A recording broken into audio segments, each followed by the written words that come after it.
Hello children, welcome back to our online teaching program. So this is the third video for the chapter motion and time. So in this video today we are going to learn about graph paper and its use, and we will also learn the key terms of the chapter. Now first start with our graph paper. Now first of all we have to know that what is graph paper.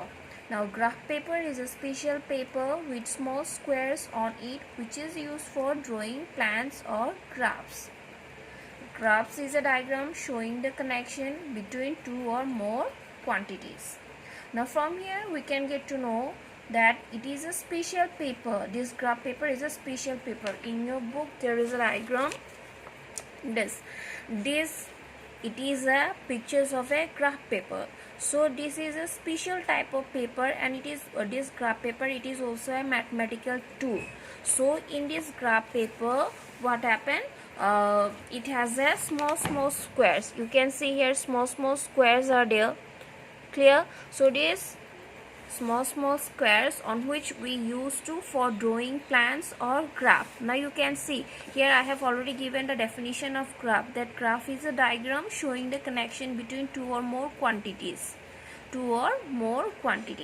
Now here this red color, this is a straight line, and here dotted lines are given. So this is a structure of a graph. It is a straight line. Here the graph is a straight line. So this type of structure, so here it is another type of, here it is another graph it is drawn. It is an J-shaped graph is there. So this type of graph, it is used to represent the connections between two or more quantities. Suppose in this graph paper, here it has given in one side time is given, here one side distance is given. This time and distance, these are the two quantity, and here the relations between the time and distance are being given in the graph paper. From graph paper we can find out the relation. So now different types of graphs are there. There bar graph, second pie graph, or this pie graph is also known as pie chart. Then third, the line graph. Now line graphs are drawn on graph paper. The whole graph sheet is divided into squares of 1 centimeter side. Each side of such square is further subdivided into millimeters. Now we can see here in this picture. From this here it is given in this picture. If you see another picture is here, here it has given in this picture. You can see small squares boxes are there. So what happened, these line graphs are drawn on this graph paper. So this whole graph paper is divided into squares of 1 centimeter side. You can see this is 1 centimeter, this is 1 centimeter, this is 1 centimeter. So 1 centimeter squares are in every side, and each side of squares is further divided, and this square is again further divided into small. If you see, you can in the graph paper, if you see it, you can, this square is again divided into into millimeters. So now here what you are saying, that draw two straight line at a right angle to each other in the middle of the graph sheet. This line represent the two axes, x dash ox and y dash yo dash, commonly called x axis and y axis respectively. The point of intersection of the two axes is called origin. It is marked as 0.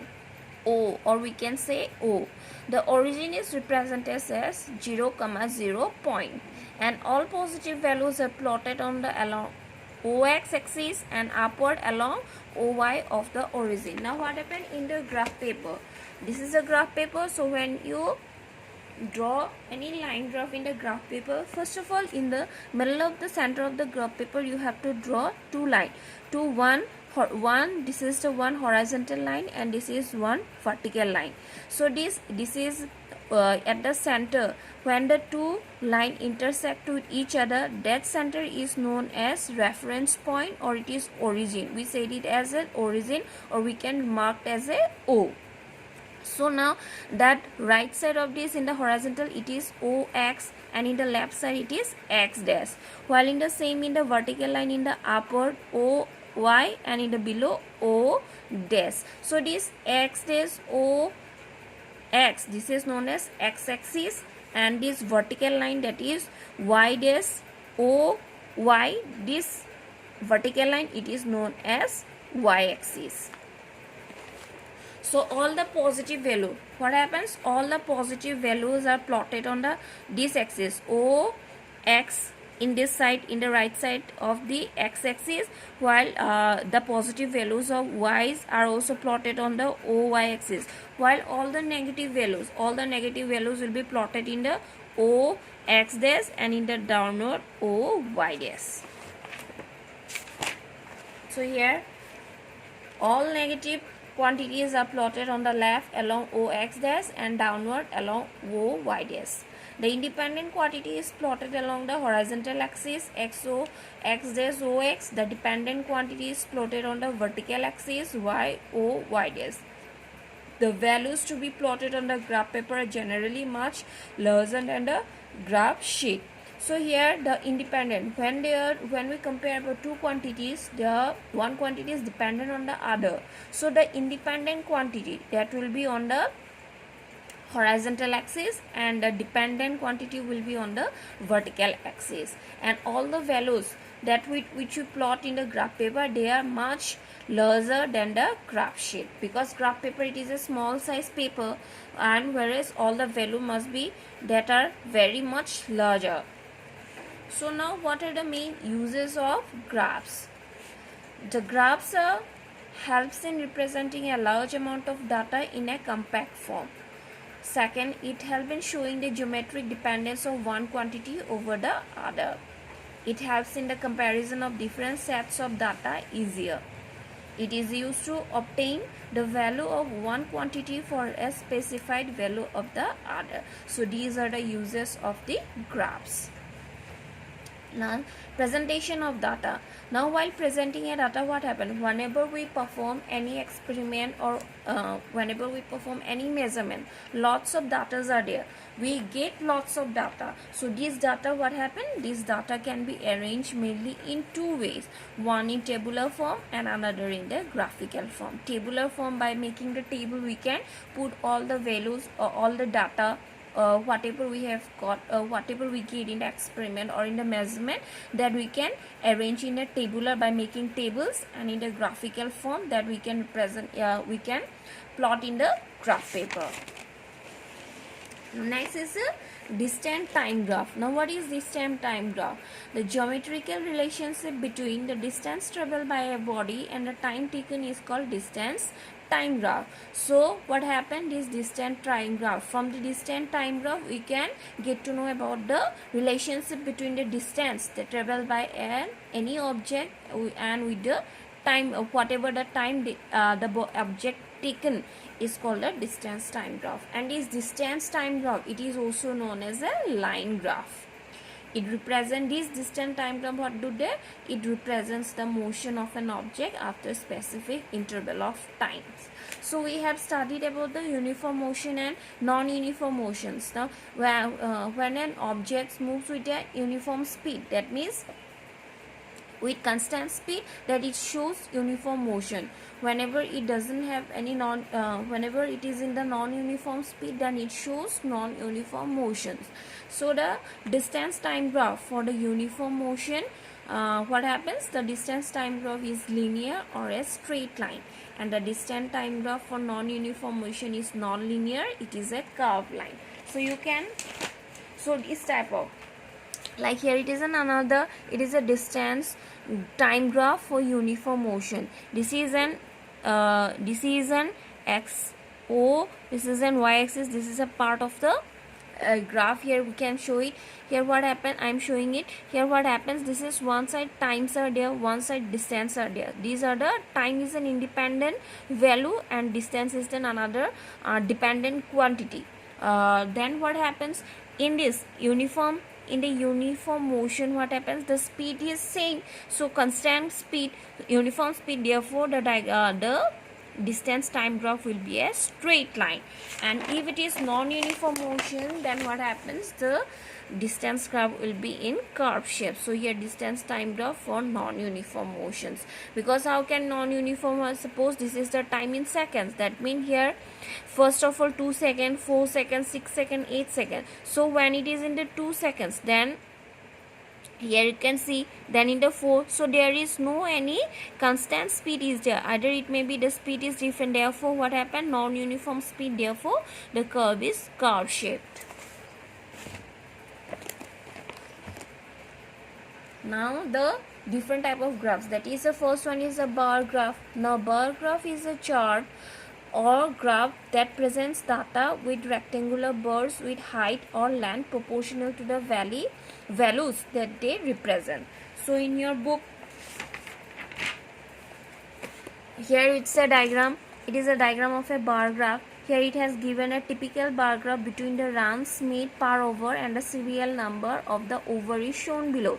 So here one side the over and another side it is the run, 4, 6, 8 it is the run and it is the over. So here this type of box, when we draw it, then this we known as a bar graph. And another is a pie graph. A pie graph is a special graph that uses pie slices to show relative sizes of data. The chart is divided into sector where each sector shows the relative size of each value. So here you can see this is another, it is a diagram of the pie graph. So pie diagrams are of this type. So it looks like a pie. So this a portion, this is the pie slice. So here what happens, the pie chart showing the daily requirements of some vitamin is shown below. So here this is one sector, this is another. So from this diagram what can we get? From this diagram we can get to know that 4 milligram that is of vitamin E, 0.75 gram that is of vitamin A, then 25 milligram that is of vitamin C. So this type of graph, it has to get from the graph what happened, we can represent the data clearly, and we can compare the different types of data easily. So another is the third one is the line graph. The graph drawn on a Cartesian axis is called line graph or curve graph. So in a what happens, so in a graph paper when we draw, this is one line, this is another horizontal line, this is a vertical line. So these are known as Cartesian axis. This is the x dash o x, this is known as Cartesian axis. Y o y dash, this is in a Cartesian axis. So this Cartesian, what happens when this line graph drawn on the graph drawn on this Cartesian axis, then we call it as a line graph.